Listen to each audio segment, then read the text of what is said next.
My sister said, "You always make things dramatic." Then I found the notarized letter she hid, the one that erased my name from Mom's last requests. I smiled, steady and small. When I let the truth slip into the right hands, everything she'd built started to shake. The night I found the letter, it was raining hard enough that the gutters sounded like static. I couldn't sleep, so I went looking for Mom's insurance papers. Emily had boxed most of Mom's things into labeled containers: kitchen, keepsakes, documents. She liked order, the kind of order that leaves no air in the room. The folder wasn't where I expected. It was shoved behind old tax forms, labeled in Emily's handwriting. Final affairs. I thought it was receipts. I wish it had been. Inside was a notarized letter with Mom's signature, or something pretending to be it. The language was clean, too clean. All possessions, property, and liquid assets were to transfer solely to Emily Jane Evans. It even sounded like her. The date was 2 weeks before Mom died. I remembered those days. Mom couldn't lift a pen. Her hands trembled so bad the hospice nurse helped her hold her cup. I stared at that date until my eyes blurred. Then I saw the notary seal. Perfect, official, tidy. My stomach turned. I could almost hear Emily's voice. "It's easier this way, Sarah. You don't like details anyway." When I confronted her the next morning, she was already dressed for work, hair tied back, steady as always. I held up the letter. "You filed this?" I asked. She didn't look surprised, just tired. "You always make things dramatic," she said, pouring her coffee. Mom wanted peace. I gave it to her. I felt something cold move through me. Not anger, not grief. Something smaller, sharper. "You gave yourself everything," I said. She took a sip, didn't answer, and left the kitchen. I stood there for a long time, watching the steam fade from her mug. Then I sat down with my phone and started making copies.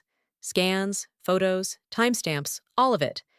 I created a folder on my laptop named Balance. The first call I made was to Mr. Heller, Mom's lawyer. He'd known our family since I was 12. When I told him what I'd found, there was a pause long enough for me to hear his breath through the receiver. "That's not the version your mother signed with me," he said finally. Her final draft was an even split, plus a small donation to the church fund. "Then where did this one come from?" I asked. He hesitated. "Who notarized it?" I read the name. He sighed. "Not someone we used. I'll check the registry. You should hold on to that document. Quietly."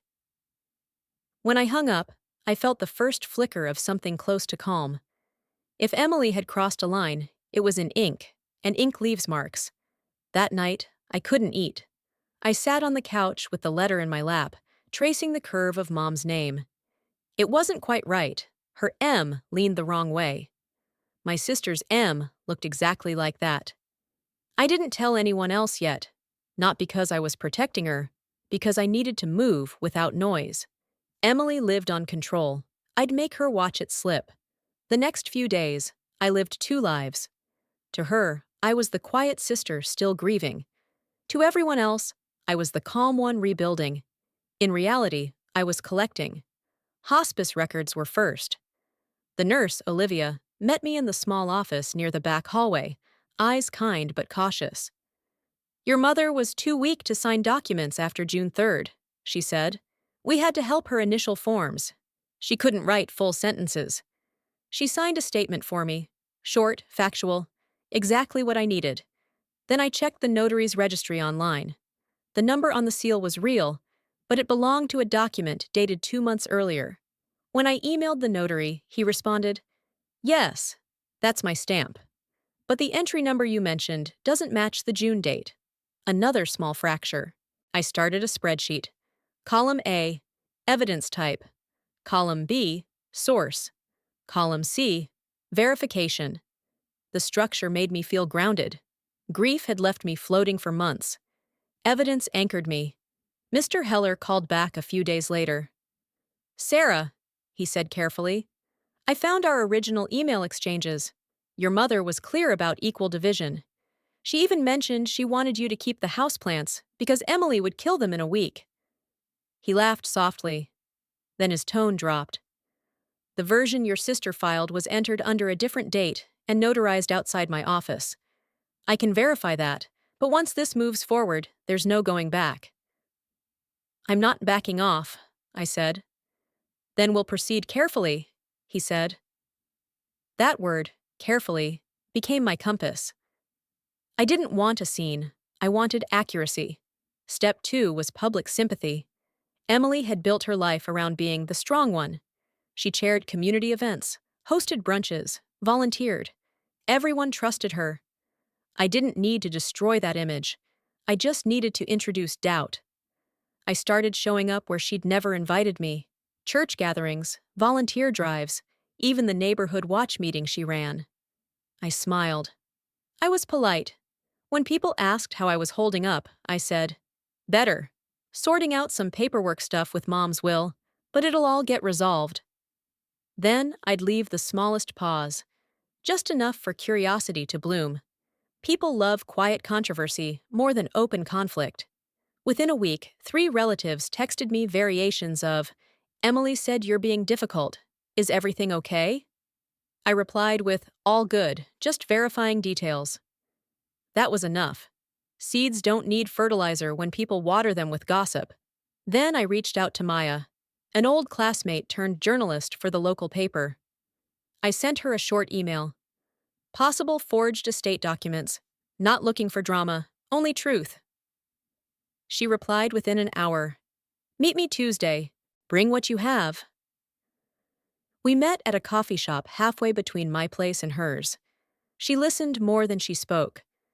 I gave her copies of the will, the notary email, and Olivia's statement. She flipped through the pages slowly, methodically. You sure you want this public? She asked. I want it accurate, I said. That's all. She nodded. I'll verify every piece. If it checks out, I'll print it. When I got home, Emily had left me a voicemail. Please stop digging, she said. Her voice was even, almost gentle. It's done. Don't make this ugly. She never said, it's not true. Just, don't make this ugly. That told me everything. 3 days later, she sent out an invitation to a memorial brunch for Mom's friends and supporters. Perfect setting, perfect stage. I replied yes immediately.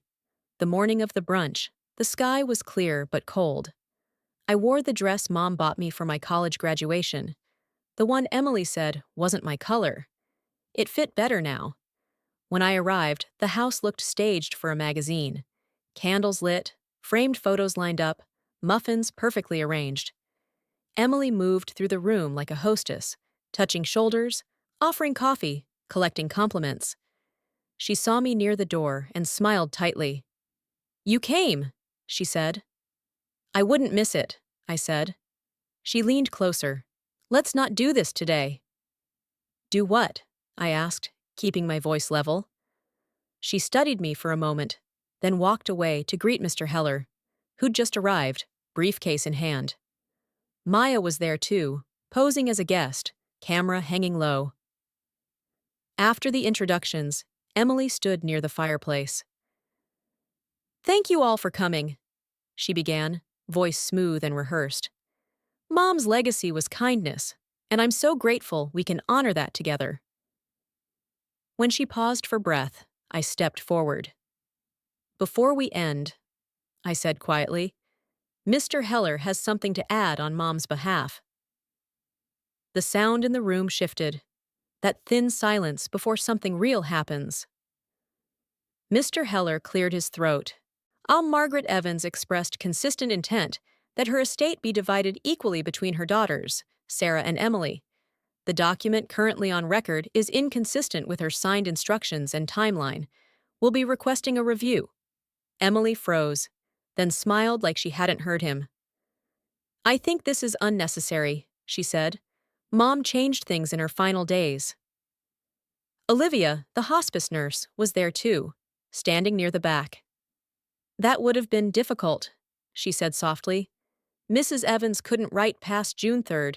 Her signature trembled too much. Emily turned toward her. I'm sorry, who are you?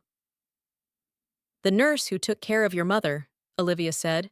She told me she wanted things fair. Someone whispered, Fair?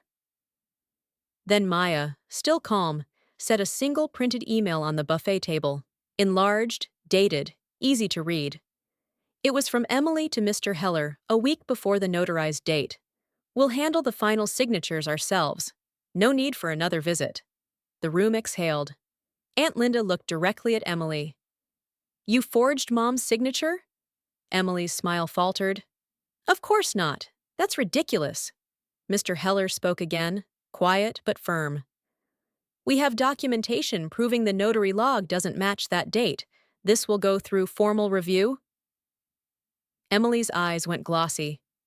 You're humiliating me, she whispered. You did that yourself, I said softly. Maya raised her phone.